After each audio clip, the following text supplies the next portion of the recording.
Valeu. Bom, então, eu continuo mais ou menos o que eu tinha sentido ontem. Então, como eu estou vendo que tem gente que não apareceu ontem, tem bastante até, eu vou mais ou menos colocar os pontos principais que a gente discutiu. Então, a nossa ideia, como o próprio título diz, é discutir o eletromagnetismo em 5 dimensões. Levando em conta que a interação eletromagnética ela preserva a paridade,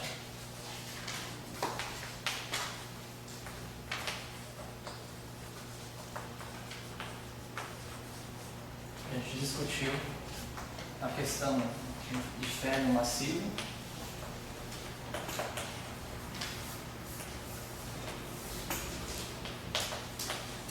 em 5 dimensões, né? E a paridade, como conciliar essas duas coisas. Né?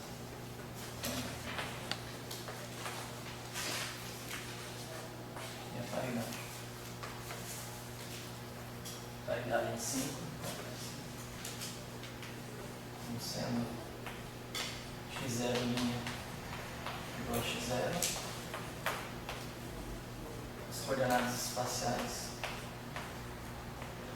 a xi, i igual a 1, 2 e 3, e a última x4 para termos uma transformação discreta, ele ia nele mesmo. Aí você tem determinante igual a 1. Essa aqui é a ideia. A primeira tentativa foi parte de Minkowski, M4, só convenções, a minha diagonal, mais, menos, e menos. Esses índices chapéu, ele dá em 0, 1, 2, 3, 4. A gente pode dividir eles em índice de Minkowski em 4 dimensões, nas dimensões. Essa é a ideia. A primeira tentativa seria escrever um férmio I se barra, calma, já tá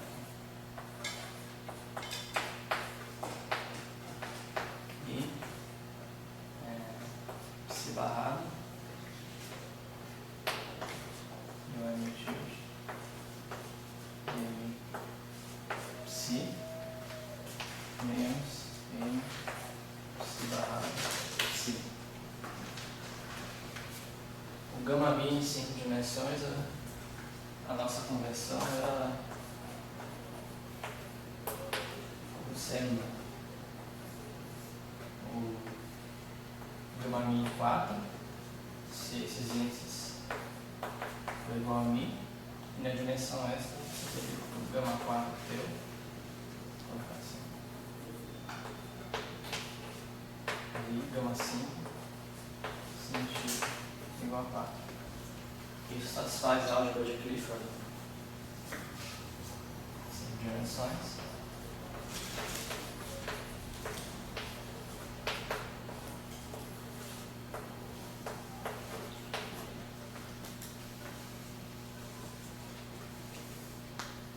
E a gente propôs a transformação do férmio em paridade, P psi x.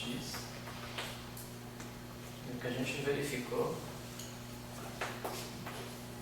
é que a Lagrangiana transformada dos campos ela era diferente de L psi,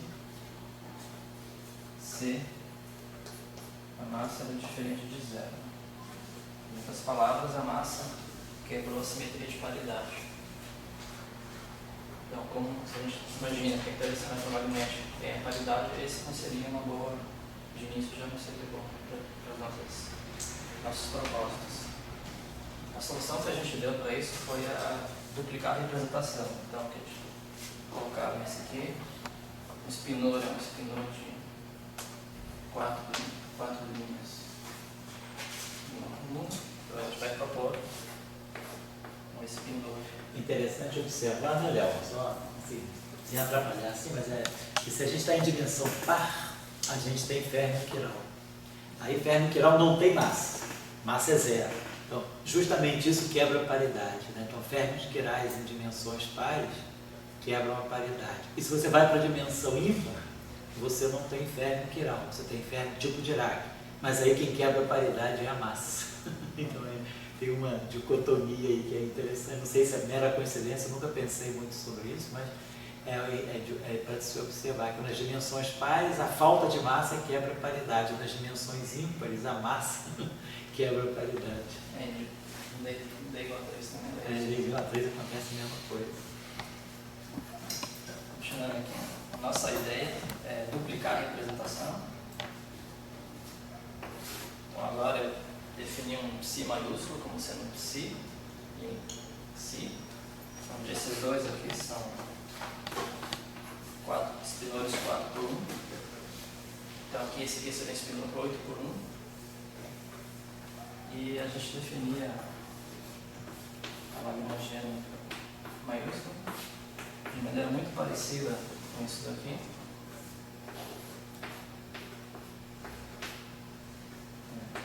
Barrado. E um gama mi que eu já vou definir daqui a pouco.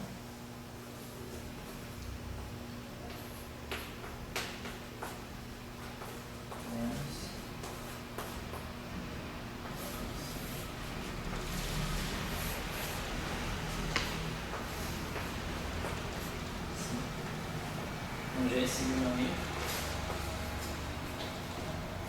ele é escrito em termos desses gama mi, como sendo gama mi na diagonal, só que esse aqui é um sinal de menos. Essa é a definição. Então isso aqui seria 8 por 1, isso aqui seria 8 por 8.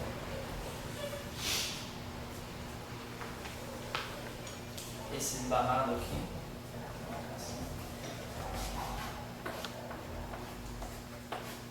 ele é escrito em termos desse gama mi.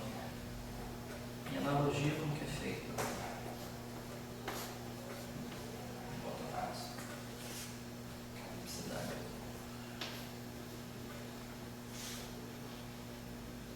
E o que a gente discutiu na última aula, até em bastante detalhes. Um é 4 por 1 e outro é... Os dois são 4 por 1. Eu estou duplicando a representação. Esse aqui era 4 por 1, esse aqui é 4 por 1, esse aqui é 4 por 1. Então, esse aqui ele é 8 por 1.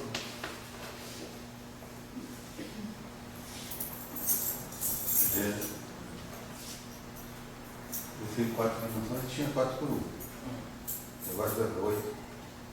Sim. Está em 5 dimensões. Então, em 5 dimensões, é que para você ver o espinôide é assim, 2, a parte inteira de 2 sobre 2. Então, em 5, esse negócio aqui é 5 sobre 2. A parte inteira seria 2, né? 2 ao quadrado. Então, em 5 dimensões, a dimensionalidade do espinor das matrizes gama é 4. Então, eu imagino que, por isso que eu posso decompor, né, o gama mi chapéu, temos o gama mi de 4 dimensões, 4 por 4, e o gama 5 de 4 dimensões, também 4 por 4. O que a gente mostrou foi, tenta isso aplicando essa transformação aqui. A resposta é não. O termo de massa, você não consegue encontrar P que satisfaça isso daqui. E a solução que eu estou escrevendo aqui embaixo é como compatibilizar um ferro massivo em 5 dimensões com a paridade em 5 dimensões dessa maneira aqui.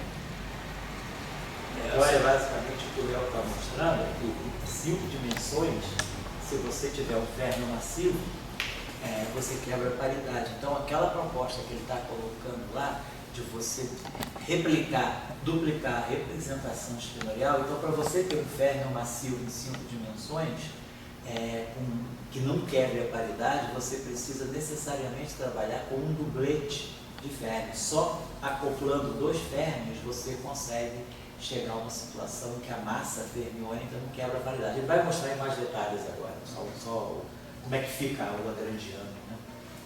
Então, definindo essa... Eu digo assim, só da minha burrice, eu tenho férmions, então espinho meio para cima e meio para baixo, e aquele 4 por 1 para ali. Então, esse é meu férmio. Se ele está em 4 ou está em 5 dimensões, não me interessa. Vai interessar agora. É, mas agora você botou um psi aí, e esse psi tem mais espinho meio e mais espinho para baixo e para cima. Sim, mas é que você me deixou terminar porque eu vou mostrar como esses carinhos se relacionam sobre paridade. Os graus de liberdade desse aqui estão associados com esse pela paridade, que é o que estou querendo resolver aqui, né? Por enquanto, um pouco o que você está querendo compor. Não, essa estrutura que está aqui, por enquanto, que como eu não terminei, significa que eu tenho 2 férmions aqui, um férmio psi e um férmio psi. O que eu vou mostrar é que o conjunto deles, junto com a paridade, eles escrevem uma partícula. E daí os graus de liberdade que você imaginava aqui que eu tenho spin up e down, vão estar associados com spin up e down desse por transformação de paridade. Mas quando o Dirk fez o up-down, ele viu que tinha antimatéria. Quando se bota esse teu outro novo aí, você tem mais uma anti. Vai ter uma anti, mas não discutir isso. Então, a interação que eu vou fazer aqui é entre matéria e matéria. Poderia se pensar em fazer matéria e antimatéria. Tá? Não cheguei a fazer essa conta ainda. Mas a antimatéria está implícita aí também, vai. Inclusive você tem um dublete que descreve matéria e antimatéria. Não é que o psi descreva a matéria e o psi a antimatéria. Os dois descrevem matéria e antimatéria. Só que a matéria, como o Léo está colocando, a matéria ela é descrita por um conjunto, é como você precisa acoplar 2 férmions para ter uma única massa.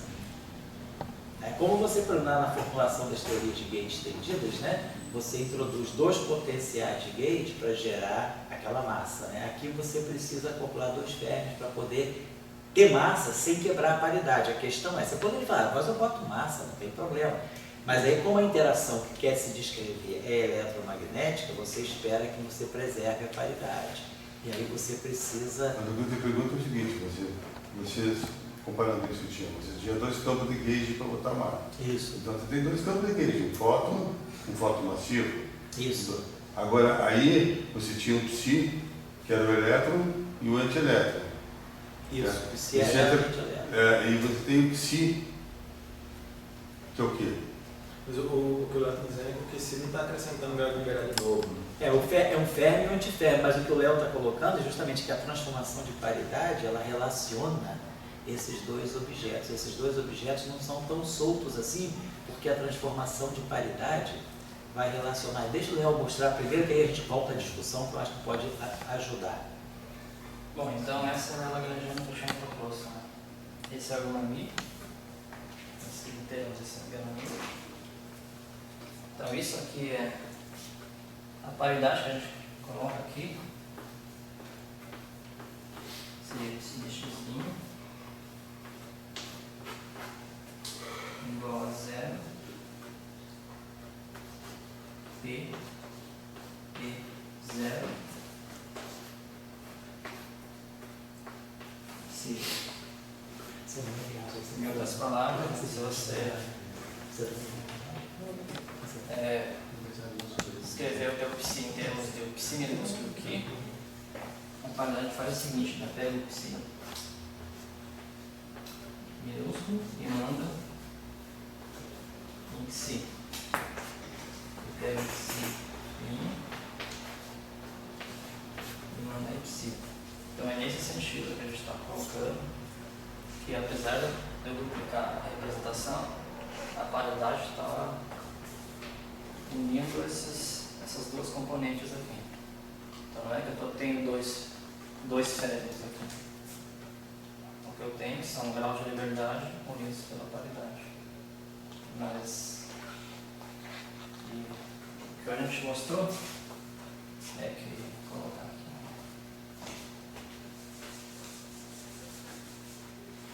é que tomando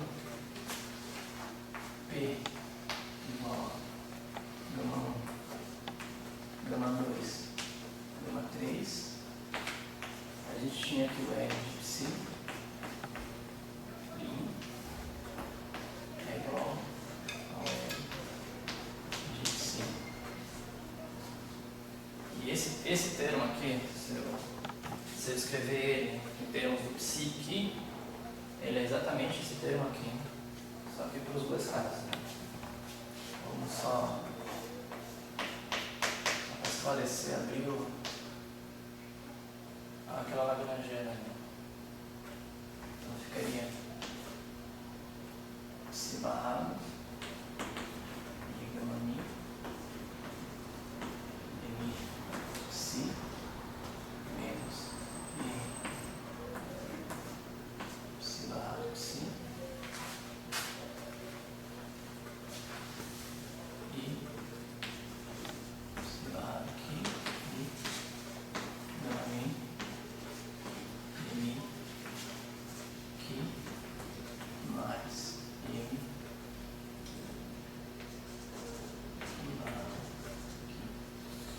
então o que eu fiz foi, peguei esse espinor aqui e só fiz a multiplicação matricial em termos menores. Então, o que a paridade faz, ela pega esse termo e leva nesse. E ela pega o termo de massa e leva nisso, vice-versa. É isso que a gente consegue compatibilizar um ferro massivo em 5 dimensões com a paridade. Isso eu fiz em detalhes nas contas. E essa justamente esse sinal aqui, que comparece porque eu defini o psi barrado maiúsculo, e tem esse sinal aqui, é justamente essa troca de sinal. Então, quando a paridade bate nesse, ele manda menos esse menor com psi, e o termo cinético permanece a mesma coisa. Com essa construção aqui, a gente mostrou isso explicitamente. É ele que está amarrado. Quero dizer que você não tem dois ferros. A paridade está ligando esses graus de liberdade. Então, esse aqui seria um bom começo para a gente começar. Dizer que daí tem um ferro só, então. Exatamente. Porque isso aqui está por trás justamente isso aqui. Você unir pela paridade esses ferros menores. Paridade está a mesma coisa. Porque agora no grupo de Lorentz, né, geralmente a gente está habituado que as transformações de Lorentz misturam diferentes spins. Então a gente tem, às vezes, diferentes partículas descritas pelo mesmo campo. Como é o caso do fóton, por exemplo. A gente tem um fóton longitudinal, o fóton transverso, spin 0 e spin 1. Eles são, na verdade, misturados, né, pelas transformações de Lorentz. Mas, normalmente, para você descrever uma partícula, você tem que dar também as atribuições de paridade, conjugação de carga e reversão temporal. Tem que dar os números quânticos discretos também. Então, isso está mostrando para nós que tem um outro modo também que você pode definir uma partícula necessitando o acoplamento de mais campos, que é pela paridade. Nesse caso, a transformação de Lorentz, ela não mistura psi com psi. Psi é uma representação do grupo de Lorentz, psi são duas representações fermiônicas, mas a paridade mistura elas duas. Então, por isso que você pode dizer que você está descrevendo uma única partícula, porque a transformação de paridade, ela não desacopla o psi do psi. Ela acopla o psi com o psi, uma transforma na outra por paridade. E é isso que faz elas duas serem obrigadas a descrever uma única partícula. Essa é a discussão. Então, quem quiser, na última aula a gente fez em detalhes, construiu esse efeito. Agora sim que eu começo a parte que eu estava discutindo.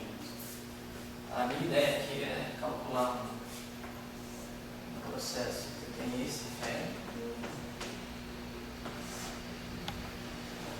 E aqui o máximo.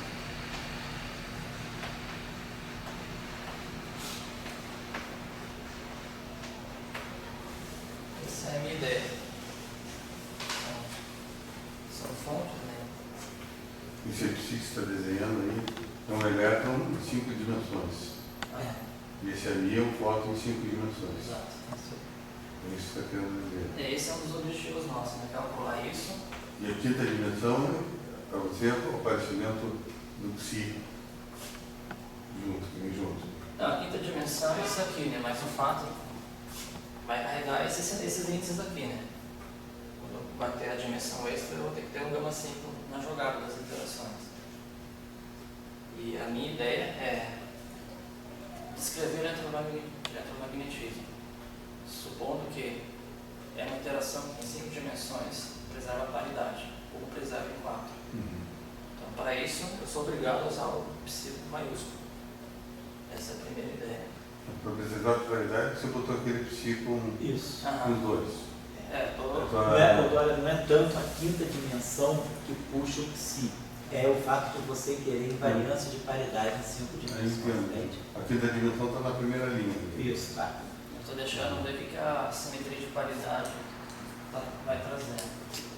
Então, a minha ideia é pegar esse processo e calcular em 5 dimensões o potencial que depende da posição e depende do spin. E da velocidade também. Esse é o meu objetivo. Eu perdi as aulas anteriores. O que é o foco em quinta dimensão? O foco em quinta dimensão, para mim, vai ser um AMI, cálculo de gauge, simetria 1. Para mim vai ser isso, e sem massa. Vai ser o menos. É o mesmo foco que está dando uma dimensão maior. Vai ser um objeto descrito por isso. Claro, você poderia pensar que colocar assim, ser mais exato, livre. Lagrange linha livre seria isso. Isso para mim vai ser o foco em 5 dimensões. Daí se querer a Lagrangiana full, você deveria acrescentar um termo de Chern-Simons em 5 dimensões. Mas ele é o favoritivo.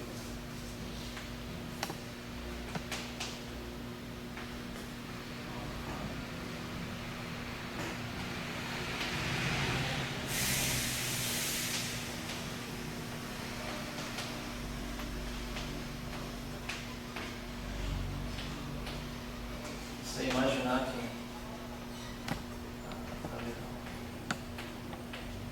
levando em consideração a simetria de gauge, isso seria a Lagrangiana full. Mas como eu estou considerando que isso aqui é interagente, mas tem 3 asas, a teoria livre para mim, o que vai se propagar vai ser esse aqui. Isso aqui para mim vai ser o foco que eu vou trocar aqui. Isso é outro termo ali que você pode explicar? Isso aqui é um termo. Você já sabe que eu faltei as aulas? Só quero entender. Não, mas eu não coloquei isso aqui. É que você imagina, né? Eu quero um campo de gauge e simetria 1. Então, a rigor, eu deveria colocar todos os termos possíveis. E esse aqui é um termo possível também. Só que ele tem, como aqui tem A e aqui tem A, aqui tem 2 As e aqui tem 3 As. Então, a teoria livre, ela se propaga só um F feminino.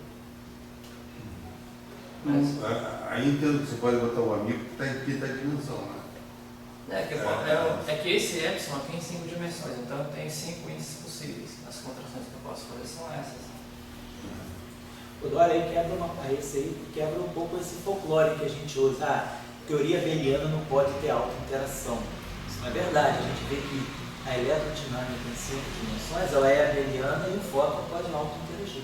Tem auto-interação fotônica em 5 dimensões, naturalmente. Só estou perguntando se isso é a minha agora, porque esses 5 dimensões fica 5 termos para dar para botar, né? Exatamente, é por isso. Em 3 dimensões, por exemplo, o teu Chern-Simons em 3 dimensões, ele tem 3 índices, então você só pode colocar o A com o F. Então ele é quadrático, ele dá propagação. Mas em 5 dimensões, para você fechar, você precisa colocar um F a mais, e aí você já ganha um termo de interação. E agora, por que o F mini, daí o F mini não tinha ao quadrado? Ele não tinha que ter um termo mais também? Se lembra, você botou F mini e a mim, na quinta dimensão.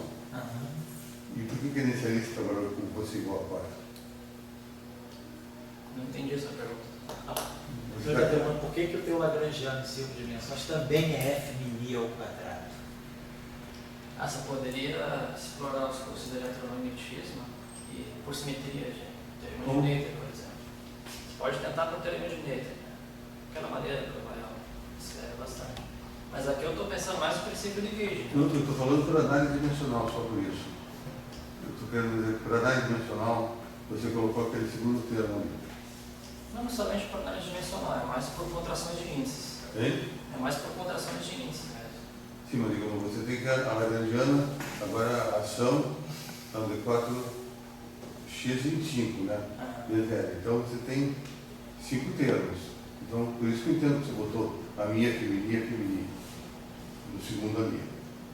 Não necessariamente. A dimensão do campo abeliano em 4 dimensões não é igual em 5. Então, A dimensão do campo abeliano em 4 dimensões não é igual assim. a dimensão desse primeiro termo é igual à dimensão do segundo termo? Tem que ser, porque a ação, ela é...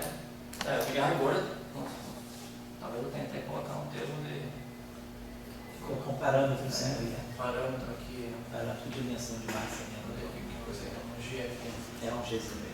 É um termo de interação desse. Só para corrigir. Esse G é dimensional ou é dimensional? Tem que fazer as contas, né? É dimensional. É dimensional. Porque o A tem dimensão de massa a 3 meios, né? Porque a dimensão do Lagrangiano é 5. O F mini tem tira um D, fica 3. 3 meios, é. Então, cada A, Dória, tem dimensão 3 meios. Então, aquele termo lá, né, dá dimensão 5, né? Dá 3 meios mais 1, tá? Aí, então, se o A tem dimensão de 3 meios, né, Léo? Aí, esse A tem dimensão de 3 meios, o F mini vai ter dimensão de 5 meios, o outro F mini vai ter dimensão de 5 meios, né? Então, você vai ter 3 meios, 5 meios, mais 5 meios, né? Mas a pergunta do Dória, ele está falando que eu estou montando isso por análise Só que dimensional. o G vai ter uma dimensão de Eu massa. estou montando por simetria de gauge. Ou? Eu estou montando uma Lagrangiana por simetria de gauge. Eu tenho uma simetria 1. Quais são os termos que eu posso montar? Aí eu É sigo isso. você. Mas o que é importante é esse G. Não, esse G não é importante, porque a teoria livre só propaga isso. Não, tudo bem. O meu propagador que vai aqui, Eu sei, tem... isso é uma limitação que está querendo fazer um corte na teoria. A teoria como um todo, ela tem um significado maior, que é o foto auto-interagente. Mas no processo que eu vou considerar. Mas esse foto auto-interagente, ele é completamente proporcional à massa. Tá? Isso que é importante falar. Mas nos processos que eu estou considerando, esse termo aqui não vou trabalhar com ele. Não, tudo bem. Isso Porque tem o meu propagador só vai os termos bilineares. sempre. É isso que eu estou querendo dizer. Bom, então a ideia de construção é a gente obter um psi no laboratório. Esse psi é isso. Construção dele. Estudo da corrente. Da amplitude do potencial. Acho que é mais ou menos essa a ideia. Aqui a gente tinha obtido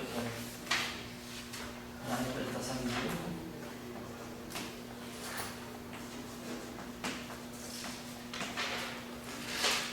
Esse psi, vou colocar o psi minúsculo, era igual a... Vamos dividir esse psi em psi1, psi2 e o psi1 e psi2. Onde esses daqui são bispinóis, 2 por 1. A minha ideia aqui é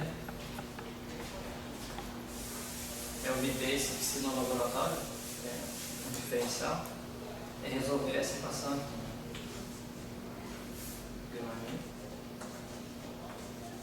Pni menos M, que é a equação de Dirac do espinor maior. De P igual a zero, no espaço do momento. É só... Então eu quero resolver. Eu conheço meu psi de P em termos de psi minúsculo do que, e eu preciso resolver essa equação aqui na representação de Dirac. Então o que eu faço? Né? O psi maior está escrito em termos do psi do que. Eu quebro eles em termos de bispinores, psi1, psi2, e o resultado que se obtém é isso, que eu já vou colocar aqui. Já discutiu isso anteriormente.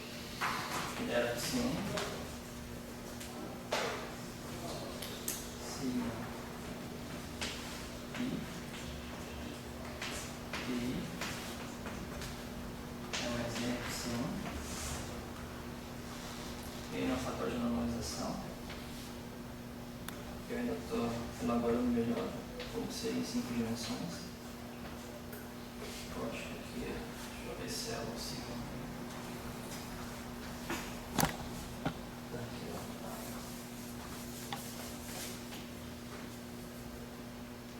De sigma I é as matrizes de Pauli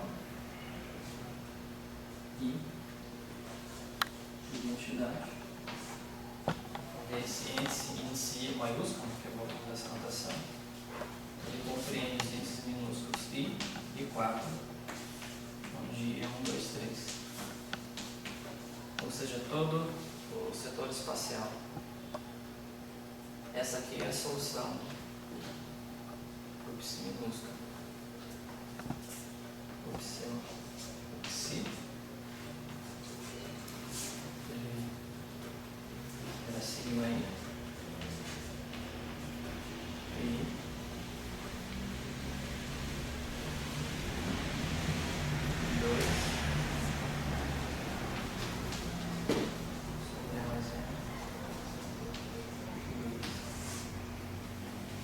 seguindo mais ou menos a ideia que acontecia em 4 dimensões, que o psi2 ele é escrito em termos do psi1, onde essa aqui seria a componente forte e a componente fraca, e aqui acontece o contrário, o psi1 é escrito em termos do psi2. Essa aqui seria a componente forte, essa aqui é a componente fraca, no sentido que esse aqui é um V sobre C. E aqui a gente começa a perceber, né? Sigma I, tem aqui sigma I, o spin começa a dar as caras nessa estrutura. Se a gente olhar para as duas soluções, o que a gente vê? Que estudando o índice 4, aqui tem W e aqui não tem. Então, no caso, nesse psi, você vai ter um I identidade, e no outro caso vai ter menos, porque nesse caso é menos I identidade e aqui identidade. Então está tendo essa troca aí, quem está organizando é a paridade. Interessante observar, eu não tinha observado ontem, mas que se você olhar aquela representação lá, a sua transformação de paridade é gama 1, gama 2, gama 3, né? E na representação de Dirac, gama 1, gama 2 e gama 3 são off-diagonal. 0, sigma, menos sigma, 0. Então aquela matriz de paridade, ela também é off-diagonal, né? Então se você fizer uma transformação de paridade que leva o psi no psi, ela vai levar o psi 1 no psi 2. Né? O psi 1 vai no psi 2 e o psi 2 deve ir no psi 1. Não é o que está? Eu cheguei a fazer. Você pode verificar que essas duas construções aqui, elas satisfazem exatamente isso. Pois é. Só se eu não me engano, o meu psi 1 iria em psi 2. Por aí, tá tinha um certo. fator mais ou menos. Não está certo. Isso mas essas duas coisas, elas estão. O que é importante é isso, fazer né? isso aqui. Porque o fermion, quiser, a componente forte vai na componente forte e a componente fraca vai na componente fraca, com paridade. Se você está pegando o limite não relativístico, o que sobra para você de um espinor se relaciona com o que sobra para você do outro espinor, sobre a paridade, né? Tá certo? Porque aí a coisa fica bem fechadinha, tá certo? Eu só queria chamar a atenção disso. As duas soluções são consistentes. Perfeito. Agora o objetivo meu é desenvolver essa corrente aqui.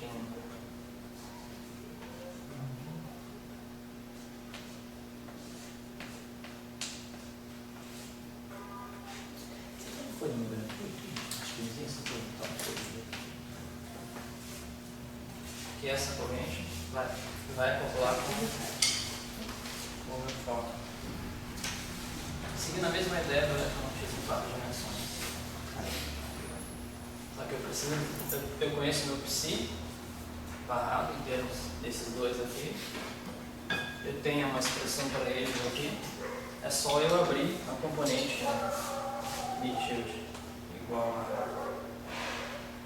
o setor espacial 0, o setor, quer dizer, o setor temporal 0, o setor I, que é o espaço, que é setor vetor espacial tridimensional e a dimensão extra. Então, o que eu vou colocar ali são as expressões para essas correntes aqui, que é mais ou menos onde a gente tinha chegado ontem.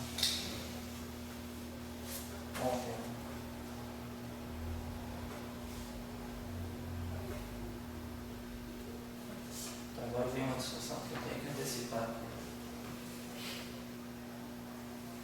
Quando a gente começa a montar esses bilineares, a gente tem que fazer. Isso aqui é um bispinômio, 2 por 1, como eu coloquei aqui. Matriz de Pauli 2 por 2. Então eu tenho que começar, vai aparecer contrações entre esse e esse, com valores esperados. Né? Então em 4 dimensões a gente definia isso aqui, né? Sigma I, como sendo psi barrado, esse aqui. Vou colocar assim. Psi barrado. Vou dar um psi, só para deixar mais claro.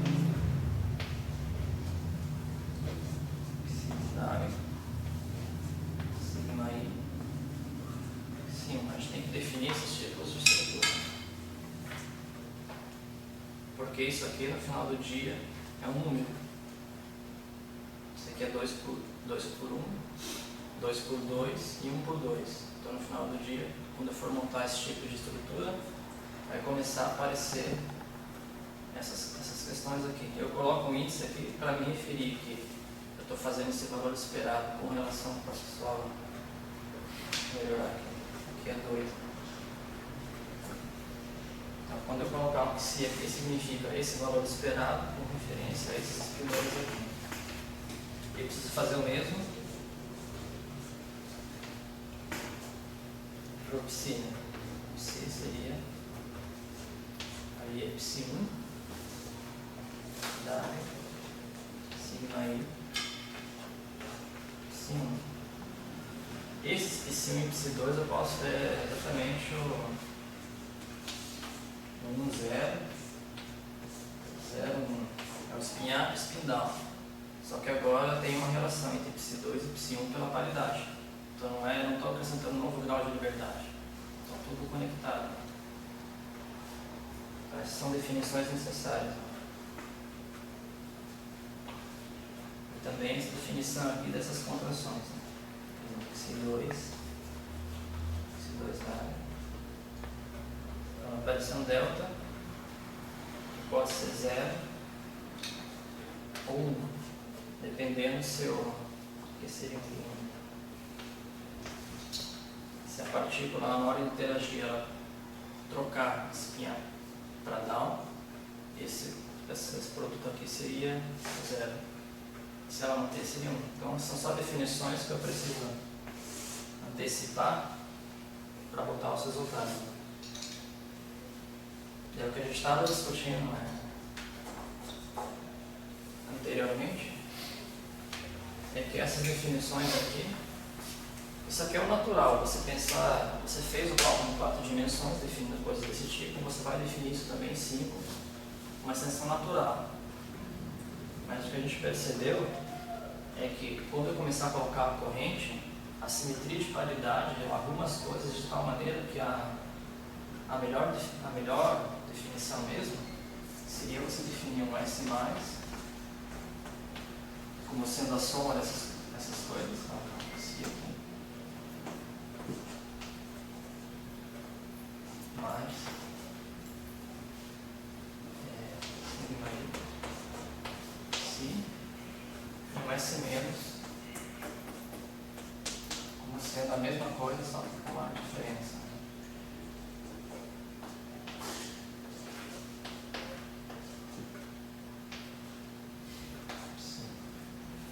Você poderia pensar por que definir isso?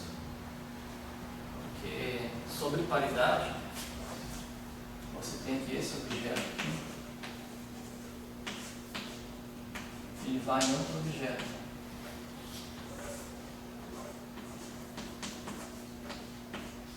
Como sobre paridade o psi vai em psi e vice-versa, Então, se eu pego esse objeto, aplico a paridade, ele vai em outro objeto.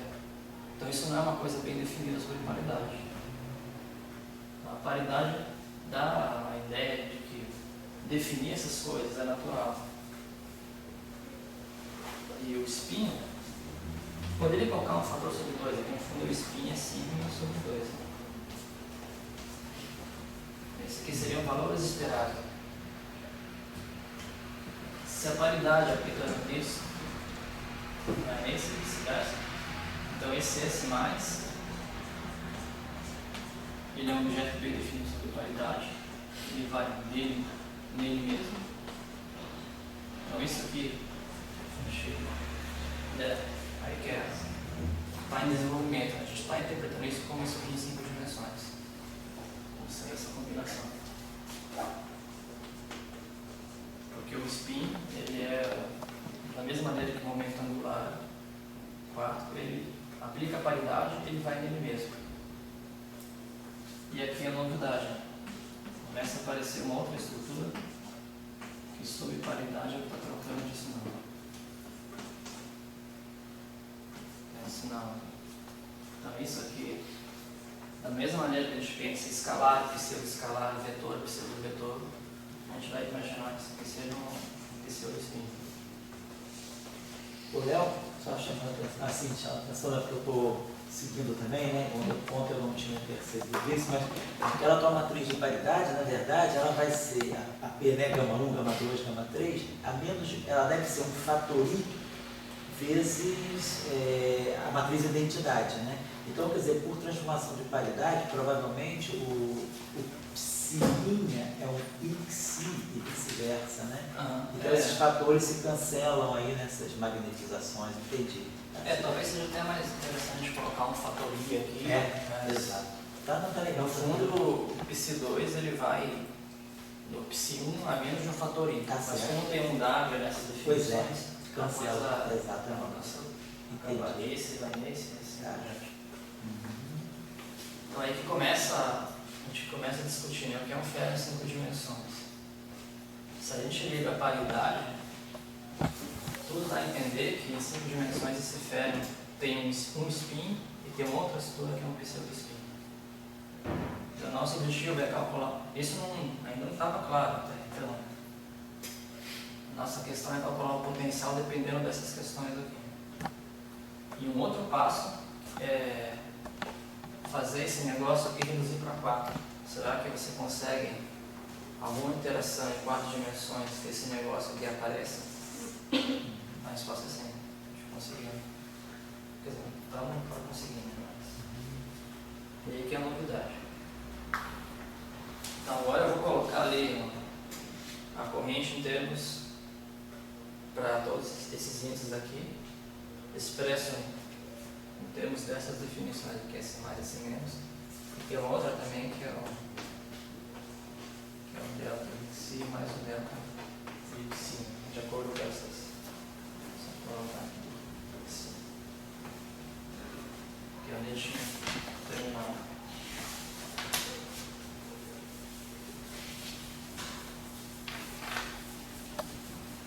Só observar também que se você pegar aquelas definições ali e fazer psi tender a zero, como que você, o teu psi, ele é uma busca, está até aqui, né? Como que eu volto, se eu falo, quero quebrar a paridade, né? Então toma psi tende a zero. Se você faz isso, você quebra a paridade. Desliga esse caminho aqui. O que acontece? Esse termo aqui é zero. E essas duas coisas que antes eram independentes, elas acabam caindo no mesmo objeto. Então, quando eu começar a montar a amplitude e falar para o pessoal, faça que psi igual a zero, vocês vão perceber que algumas interações se cancelam. Então, esse objeto, psi maiúsculo, de psi, né, colocar assim, eles são realmente diferentes. Né? Esse objeto vai conter todas as interações que esse aqui contém, mas esse não vai, o recíproco não vai ser verdadeiro. E a questão, qual que é o melhor ferro para você o melhor ferro em 5 dimensões é esse ou esse?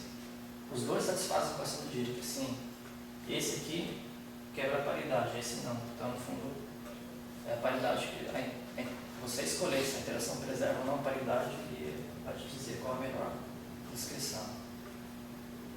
Nossa ideia é respeitar a paridade, então, naturalmente, você é obrigado a trabalhar com esse carinho. E essas questões aqui vão começar a aparecer também.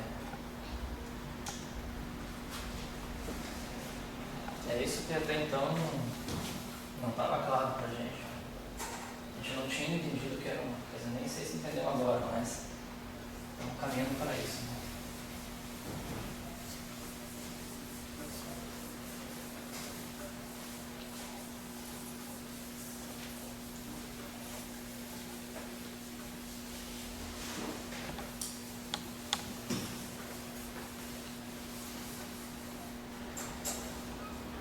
Então, os resultados eram o seguinte. Onde a gente tinha terminado. Então, para a corrente 1 aqui eu estou sempre no referencial do centro de massa. Deixa eu ver. Tinha. Então, para a partícula 1, estou colocando esse índice 1, refere à partícula 1. Essa aqui é a massa do ferro, aqui é da partícula 1.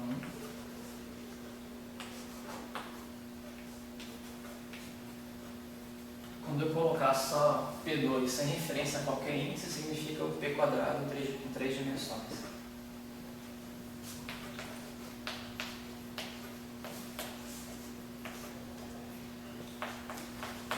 Mais I.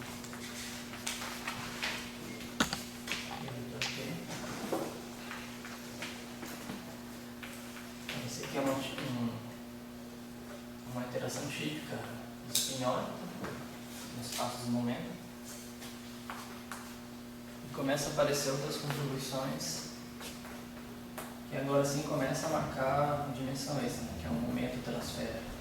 Uma dimensão extra, é a novidade.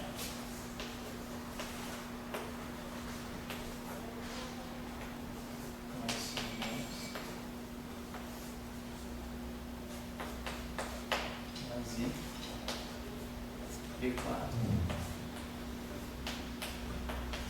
aqui está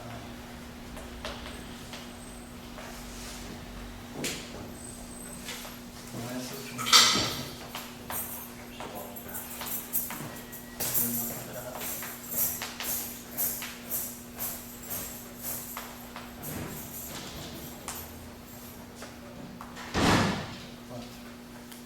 essa é a expressão J0 I igual a 4, J4 era mais 4, vamos subir 2 N1,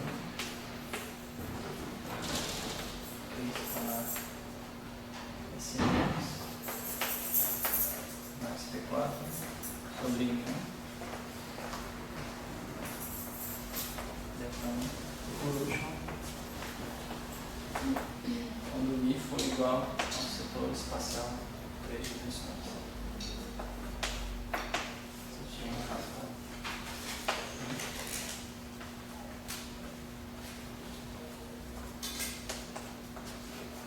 Valeu. I sobre N1 menos I JK, QJ, 2N1, assim mais. Então essa aqui é o destino parado. Cara, essa aqui é uma aproximação que eu estou fazendo a conta até no máximo momento ao quadrado. Né? Você vê que aqui é 4P. É que a gente começava a observar, né? Acoplamentos entre o pseudo-spin e o momento, que vai ser a velocidade, em 3 dimensões, Q4, e os outros acoplamentos que aparecem. Né? E esse mais e menos aparece justamente para você ter simetria de paridade. Esse JMI, ele é uma corrente vetorial, então ele tem que ter um comportamento vetorial. E aqui as próprias de sinais.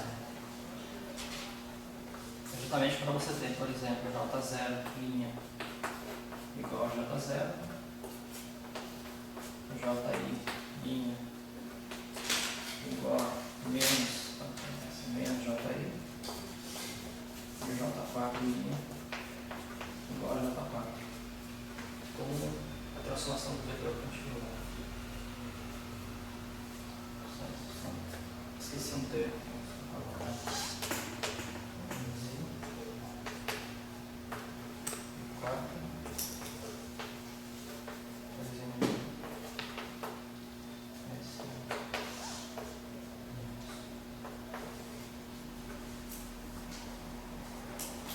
Por exemplo, a transformação do J4, o Q troca de sinal, o S menos troca de sinal, então no final do dia esse termo não troca de sinal, como era esperado. Então isso aqui quem faz, na primeira vez que eu fiz a conta, eu utilizei essas coisas aqui. Mas eu percebi que a paridade, ela juntava essas coisas dessa maneira, e aqui fica de maneira mais compacta. Claro, como que as interações estão ocorrendo. Ô Léo, mas aí quando, para você quando fez a expressão dessa corrente, você, quando escreveu aquele JMI lá em termos do psi grande, você fez tudo de forma compacta e automaticamente essas combinações iam aparecendo, ou você abriu cada férmion daquele? Abri cada férmion, depois você viu que as coisas iam se combinando naturalmente. Depois é a arte de simplificar as coisas. Eu olhei assim e percebi que essas definições faziam sentido. Mas depois eu comecei a perceber, né, porque é interessante definir essas coisas justamente pela paridade. Né? Certo. Se eu aplico a paridade nesse objeto, eu não vou nele mesmo, eu vou em outro objeto. Quando tem essas duas coisas, se eu subir paridade, ela vai nela mesma. Certo. Então, por isso que faz sentido aquele negócio. Fica mais claro. Daí era mais ou menos isso que a gente tinha terminado na última aula. Acho que você queria discutir alguma coisa nessa sentido, não? Não, estou aqui só, eu acho que seria, nesse ponto aí, seria interessante, Léo, porque, vamos colocar assim, da maneira que está aí, as matrizes, né, quer dizer, você tem, quer dizer, todas as matrizes se dissiparam sob a forma de sigma, na verdade, ou identidade, né? Eu acho que seria interessante se a gente pudesse olhar essa corrente do ponto de vista da decomposição de Gordon em 5 dimensões. Porque a matriz gama 5 vai aparecer. Sem perder o gama 5. Oi? Sem perder o gama 5. Sem perder o gama 5, porque isso pode estar dando uma orientação para nós daquilo que aparece dentro da interação eletromagnética em 5 dimensões, como a gente tem essa discussão aí da quebra da paridade, quer dizer, no fundo, violação do CP. A questão é, será que essa discussão em 5 dimensões, ela já nos orienta sobre o que vai ser o momento de polo elétrico em 4 dimensões? Porque, se você observar bem lá, o momento transfer na corrente J4, na componente 4 da corrente, o momento transfer Q, que é esse momento, ele vai perpetuar em 3 dimensões espaciais, ele se acopla com o pseudo-spin, né? E aí, esse pseudo-spin deve estar ligado a alguma coisa com aquele gama 5. Então, a questão é, se nós olharmos a decomposição de Gordon em 4 dimensões, se a gente pega a corrente eletromagnética em 4 dimensões, olhando só a equação do Dirac, a gente vê que nós temos só o monopolo e temos o dipolo magnético. O dipolo elétrico não aparece. O dipolo elétrico na eletrodinâmica, ele só aparece como correção quântica. Ele só aparece como correção de loop, na verdade, né? A questão é, em 5 dimensões, devido a essa, digamos, a essa estrutura que os férmions adquirem, né? A questão é que está parecendo indicar que esse pseudo-spin ele pode ser aquilo, porque você vê que aquele momento transfer lá se encontra com o pseudo-spin via componente J4. Então a questão é que talvez aquilo que a gente observa como dipolo elétrico em 4 dimensões possa ser o resíduo desse pseudo-spin em 5 dimensões. Aí seria uma coisa interessante a gente dar uma olhadinha na decomposição de Gordon diretamente em 5 dimensões, tá bom? Sem explicitar. Sem Porque explicar. no fundo o que a gente faz aqui é o problema 5 das identidades, você perdeu a Ele está identidade. perdido, ele está diluído. Para efeitos dessa discussão de polo, talvez seja melhor por esse caminho mesmo.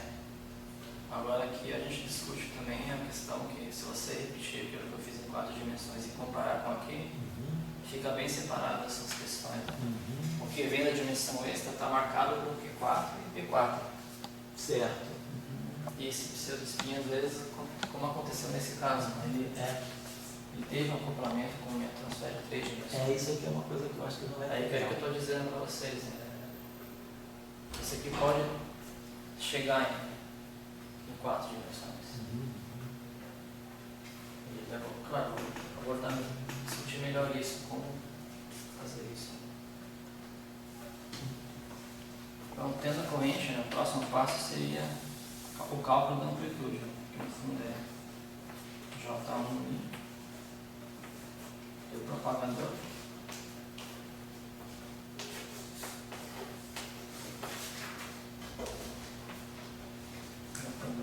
Só arrumar os itens aqui.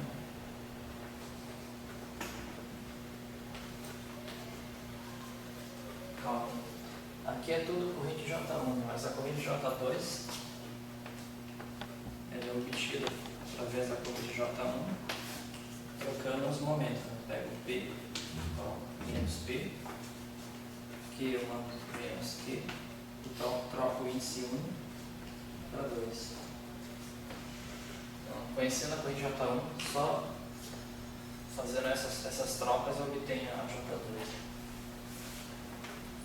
O propagador, como a gente está discutindo, esse é o termo de Chern-Simons, mas a teoria livre, que a gente discute o propagador, são os termos bilineares. Então é um termo, vou colocar assim, livre, você tem menos um quarto,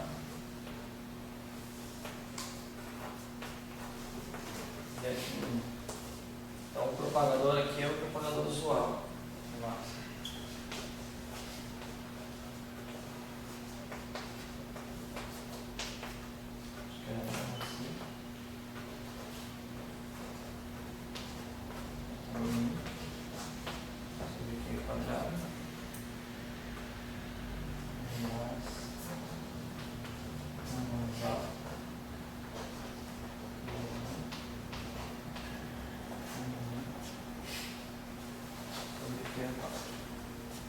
Daqui a gente está usando, como sempre, acho que era um termo de vídeo fixo. Né?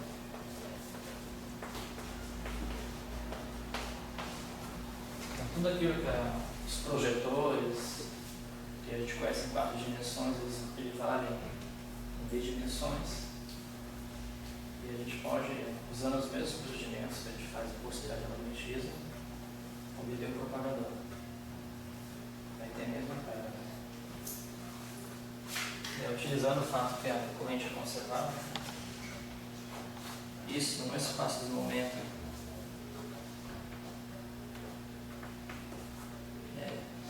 por isso. Então esse termo aqui, ele acaba não contribuindo, a gente tem só uma métrica aqui. Daí no fundo isso aqui é esse menos I com esse I cancela.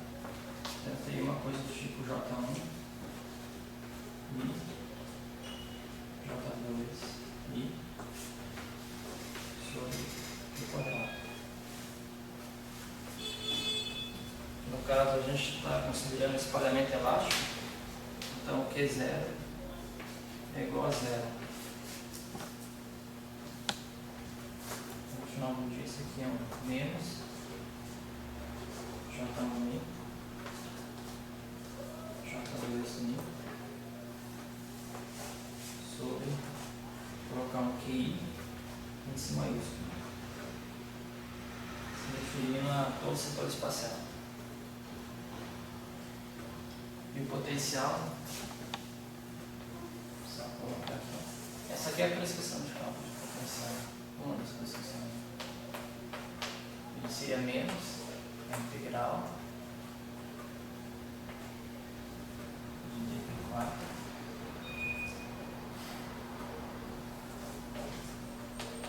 2π4 e aí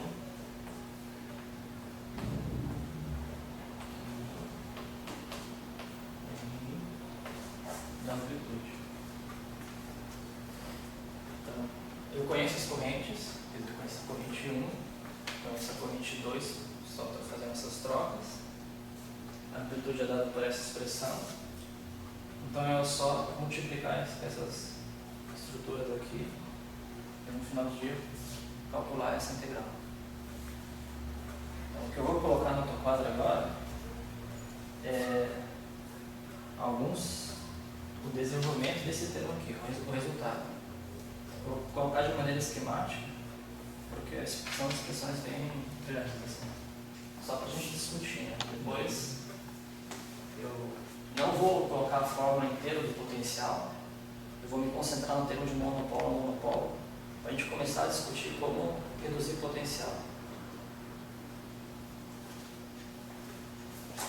Só colocar aqui nesse lado o resultado.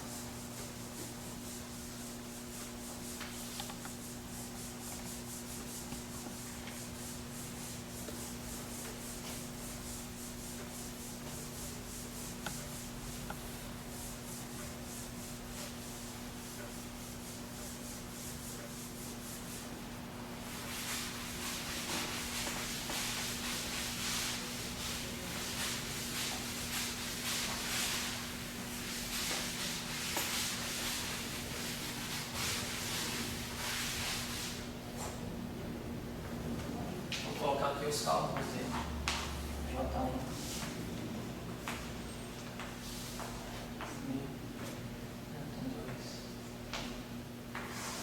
Porque no fundo, conhecendo isso, estou conhecendo a amplitude.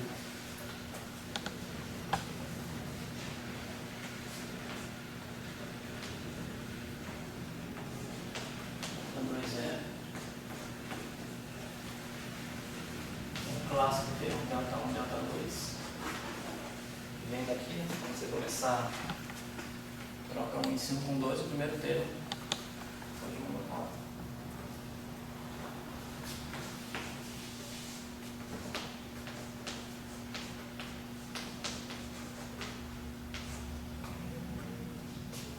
E aqui eu vou colocar assim, né, de maneira esquemática, spin map.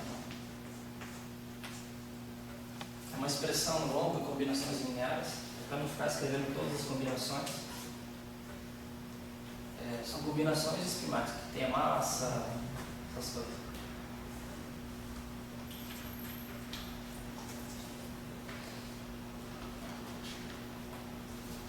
Esse é o termo.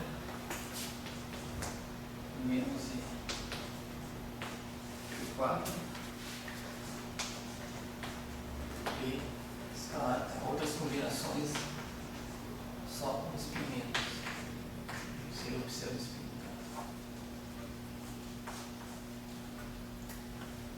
E daí a gente já começa a poupar o quadro.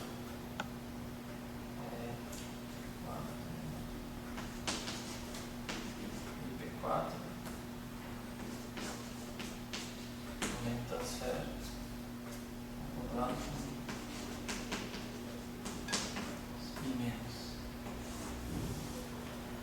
E outros termos.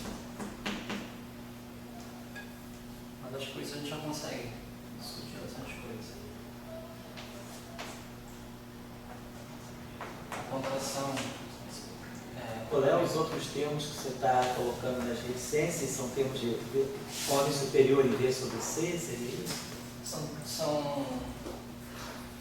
outros termos que eu preciso corrigir, na verdade. Então, estou evitando aqui para... Tá, mas eles seriam termos assim de que forma, mais ou menos? São correções para esse tipo de coisa. Não depende do spin, né? Não depende do spin, isso eu queria saber. Tá legal. Só vamos deixar aqui.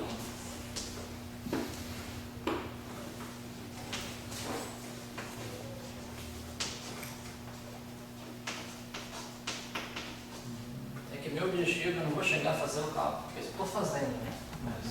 O cálculo de todos os dedos. Eu vou me concentrar nesse daqui. Né? Só que eu estou colocando algumas expressões para mostrar para vocês que daqui a gente já pode começar a perceber o que vai acontecer nas interações. Você tem aqui um I, aqui,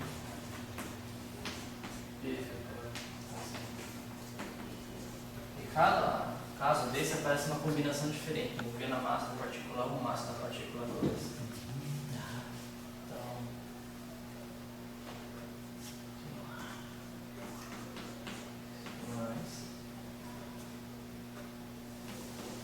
Começa a aparecer.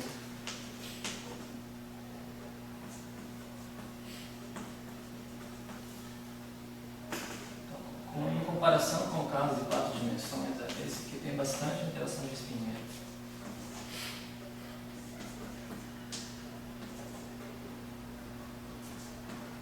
Esse termo aqui compensa colocar a forma explícita dele.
E aqui aparece combinações, assim, mais e menos.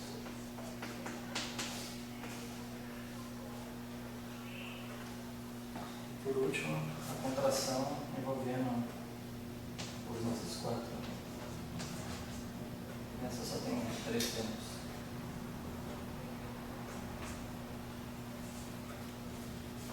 Aqui também tem mais coisas, tá? Só para... Não depende de spin também.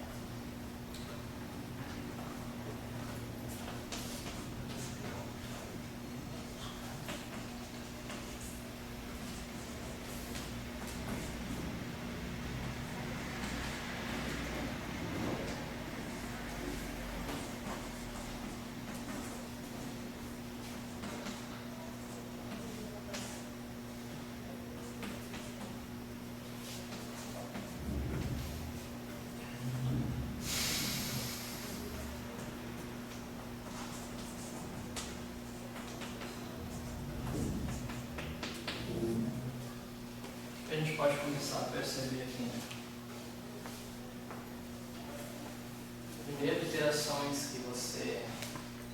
Para obter o potencial, agora é só uma integração. Então, aqui a gente começa a perceber as interações que são típicas, talvez não é a palavra, exclusivas de 4 dimensões. Então, esse tipo de interação, né? Tem um P4 aqui, então esse aqui é a única dimensão extra que eu trouxe, que é um momento de transfer de dimensão espacial com combinações de pseudospin. Essa aqui também é típica, exclusiva de 4 dimensões. A maioria das interações que vivem só no espaço de 3 dimensões, elas estão marcadas com um spin mais. Né? Você percebe esse termo aqui, spin mais. Esse termo aqui são combinações de spin mais, aqui também. E esse aqui também. E a maioria das interações que aparecem o pseudo-spin, elas estão exclusivas, estão associadas à dimensão extra, como nesse caso. Né? Q4, então você tem o Q4, está aparecendo coisa de spin menos. Mas aparecem situações desse tipo aqui. Né? Nesse bilinear, apareceu Q spin 1 menos, Q2 spin 2 isso aqui é uma interação que ela está ocorrendo em 3 dimensões. E mais importante, né, você observar esse sinal aqui. Se eu desligo a paridade, então, assim, o que igual a zero, quebrando a paridade, eu tenho que o meu S menos, ele tendia a menos sigma psi.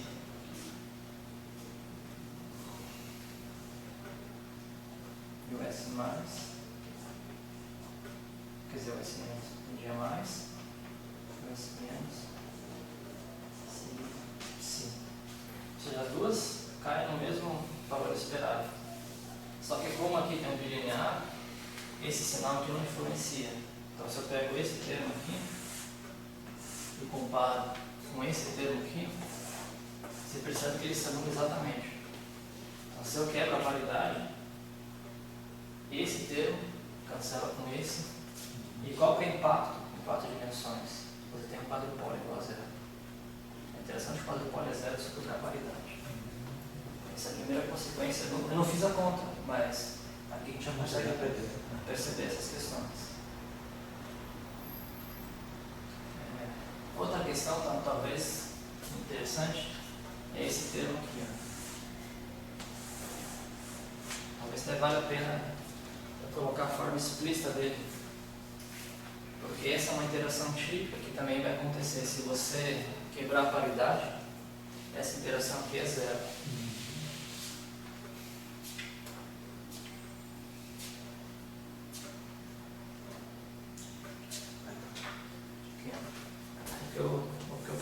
O que eu quero dizer com relação a esse mais, aparece essa combinação.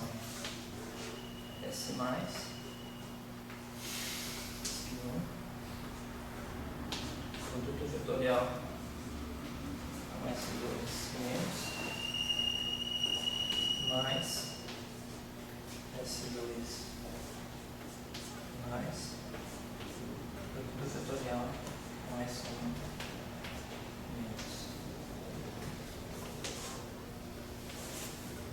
Essa é uma interação, primeiro, bem interessante, porque ela só traz acoplamentos com o momento transfere, então não é uma interação que depende da velocidade.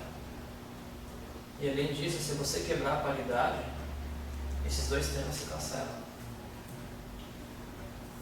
Ou seja, se eu fizer, se der zero, isso aqui, o que eu estou fazendo no fundo, você pode abrir as definições formais.